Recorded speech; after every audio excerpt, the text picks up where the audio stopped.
It's time now on this Friday for an in-depth look at the markets this past week, and for that I'm joined by Dr. Sooyoung, professor of business at Chung-Ang University. Dr. Song, thank you for coming on today. Yeah, nice meeting you, and thank you for inviting me. Well, yesterday we saw the U.S. Federal Reserve cut interest rates by 25 basis points. Why did they do it? What does it mean?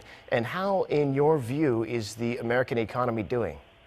Yeah, basically the economic performance of United States far exceeds the average of other countries. Particularly, the unemployment rate remains low and strong, and the growth rate of the GDP is still very good, and the job creation is still records positive numbers. However, the trend is change, I think. I believe that particularly the fixed investment among the business or corporations has been declining. And also, what is always important is the surrounding economic environment, particularly in the European countries, and China has dragged and put the pressure on the U.S. economic environment, surrounding environment. Therefore, that's why the Federal Reserve decided to reduce the 25 basis point. Particularly, the uncertainty is still lingering, and the outside external environment is very bad. So this turns out to be like some kind of preparation for the future declining economic growth rate. So to that regard, I believe this is a proper way for the Fed to be prepared for to reduce the declining speed of the U.S. economy. Got it. Very interesting. Well, now we get to see whether the Bank of Korea is going to follow suit and cut rates next month. How likely do you think that is, a rate cut, and how much might they cut by?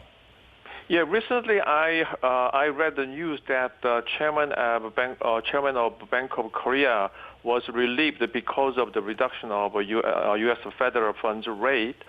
Because even though U.S. economy is stronger and show higher growth rate than us, then the problem is they have retained a little bit higher interest rate than us. However, but economic situation in Korea is we have seen the development of declining inflation particularly.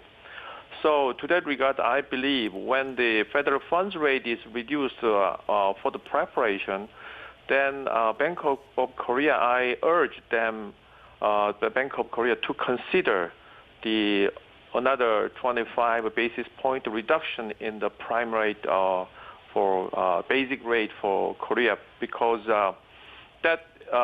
the inflation is declining, which means that the real interest rate is getting larger, because when nominal rate remains constant.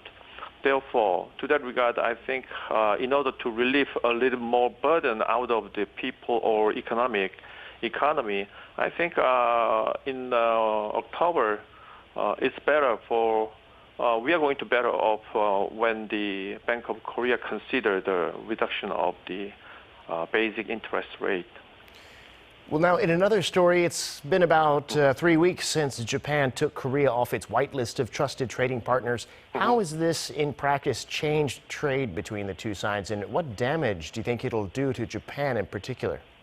Yeah, I heard that particularly the export from Japan to Korea has been reduced greatly. But, however, in comparison to the economic size of the Japan, mainly domestic demand in Japan prevails over the trade. However, our economy depends more on the trade.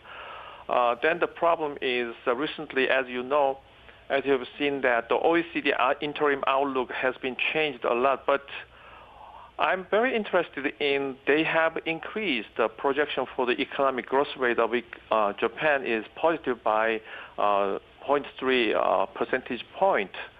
So I wonder why they do that, because even though Japan has low unemployment rate and relatively economic performance is good, however, Japan has, particular Bank of Japan has determined to retain the quantitative easing and very low interest rate policy. And in addition to that, the Abe administration has been determined to retain the expansionary fiscal policy despite some potential negative effect from the consumption taxation increase in the upcoming October. So that's why OECD has been increased some prospect for the Japan. However, I think there would be some kind of political reason because OECD outlook still retains a 0.6% growth rate in 2020. So which means they have just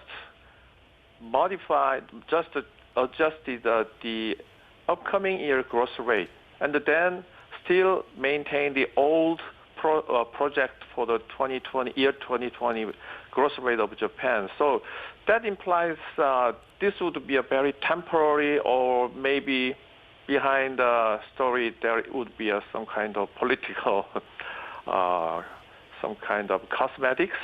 Yeah, that's very interesting point there, and the mirror image of the growth projections. All right, Dr. Song, it's great to have you on today. That's where we'll have to leave it, though. We appreciate your insights. Yeah, thank you.